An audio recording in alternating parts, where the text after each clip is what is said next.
What's going on, SMS show? That's right. Top of the headlines. Got this paper in Mexico. I was in Tijuana the other day. Yesterday. It was in Tijuana yesterday. Okay. Okay? Dude, seriously. What? What? We're going in. El Chapo escapes from prison. I'm here with Aaron Ash, future law student. What's going on, Aaron? Chillin', how you doing? Fantastic. Aaron, tell us what you know about El Chapo. So El Chapo, he's one of the biggest cartel bosses in Mexico. He's been in prison for a while, and he just got out through a tunnel that he had paid for, cost a couple $1 million. Basically dropped down through a hole in the bathroom stall or in the shower or something. Yeah. Then had to walk a mile underground and breathe through, like, the air was coming through pipes, through PVC pipes under the ground. That's crazy. For those of you who don't know, El Chapo is, I guess, one of the biggest drug dealers in the world. Definitely. Well, in Mexico, of course, and I guess he was admitted into jail. I don't know. You might have to correct me on this, but in 2014 or 2013, and like Aaron said, he just escaped from prison. This isn't his first time escaping either. He's escaped before. How many times has El Chapo escaped? I think one more time. I think it was like 3 times. Oh, maybe. I think it was like once in the 90s, or at least twice. It was at least twice. Apparently, he's got enough money to hire engineers. Yeah. And people on the outside that you said he built the underground tunnel? Yeah, so they built the tunnel, but also he paid off plenty of the prison guards and stuff. You know, there was a lot of corruption going on, which goes on in a lot of prisons everywhere, but it seems like especially in this place where he was, you know, and that just happened in New York, right? Those couple guys got out or whatever, and it turns out that the guard helped them. So you're not going to escape from prison without some guard looking the other way for you, or you know. And it helps if you got money like El Chapo. Oh yeah, $1 million, $2 million, that's nothing to him. El Chapo, a scary man. He's reportedly responsible for a lot of mass killings in Mexico, which is part of what goes on in Mexico in the drug war. So right now, I think you said earlier that he's the world's most wanted fugitive at the moment, right? Yeah. Interesting, and it's interesting that this comes about not long after we've been hearing a lot about Donald Trump in the media. I mean, what's Trump's deal? I think he's running for presidency, right? Yeah, he's running for president. He hasn't officially put in the papers to run for president, but he probably will. I mean, in order to. So don't you think it's kind of interesting that Donald Trump, I'm sure you guys heard, made a lot of kind of, you know, some people say racial comments about the Latino and the Mexican community coming into the U.S. What did he say? What did Donald Trump talk about when he talked about the Latinos?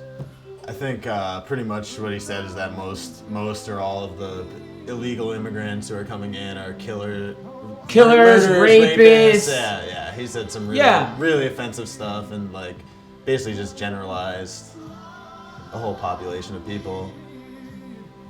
That's a good point. So I mean, Donald Trump. A lot of people are mad about Donald Trump and his comments. They've pulled, you know, I think some of his clothing line out of like Macy's. They canceled some shows on NBC. Yeah.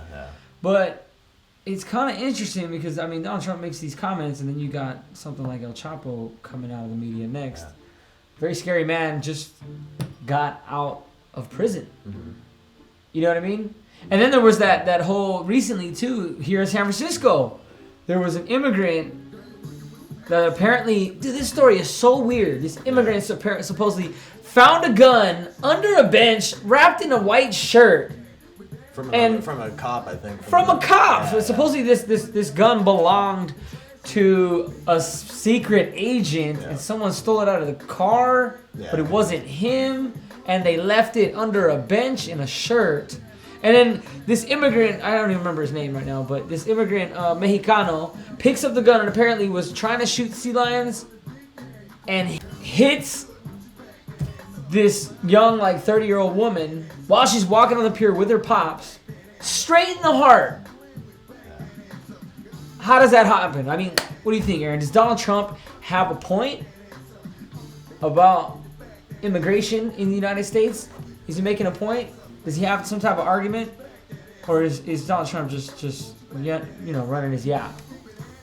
Well, I think Donald Trump, he's just trying to, get votes from people who are motivated by a few things, by immigration, by like right-wing causes, anti-abortion, anti-gay marriage, stuff like that. And he's just it's easy to pick out a few instances like this, like the El Chapo or this guy in San Francisco, and say, oh, all illegal immigrants are murderers and rapists. But when really there's murderers and rapists here. Just a couple weeks ago, the church in South Carolina, it was some white kid, and he killed a lot more people. That's a good point. Than the guy That's a good point. in Fisherman's Wharf did. And El Chapo, he's a drug dealer. If certain drugs were legal, or if the laws were different, there wouldn't be any demand for all those drugs, and the cartels wouldn't even exist. So that's and then a lot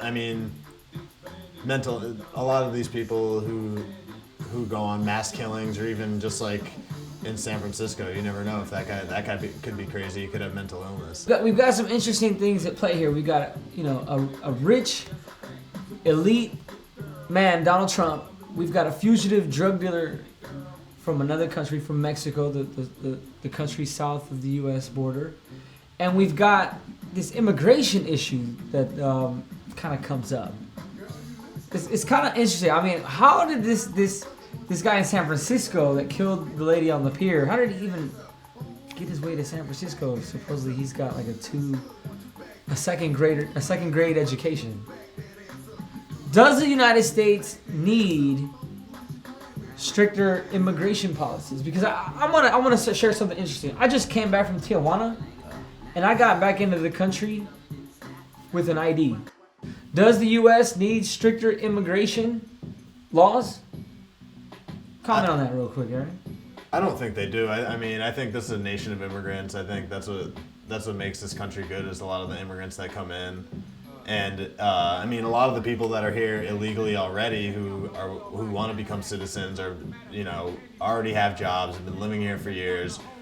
Were born here in many instances, or came here when they were just infants. But check this out. Yeah. Interesting how this story has come about. If what you're saying is have an open border and just have freedom and equality for everybody, why even have a checkpoint? We have a checkpoint. Why do we have a checkpoint?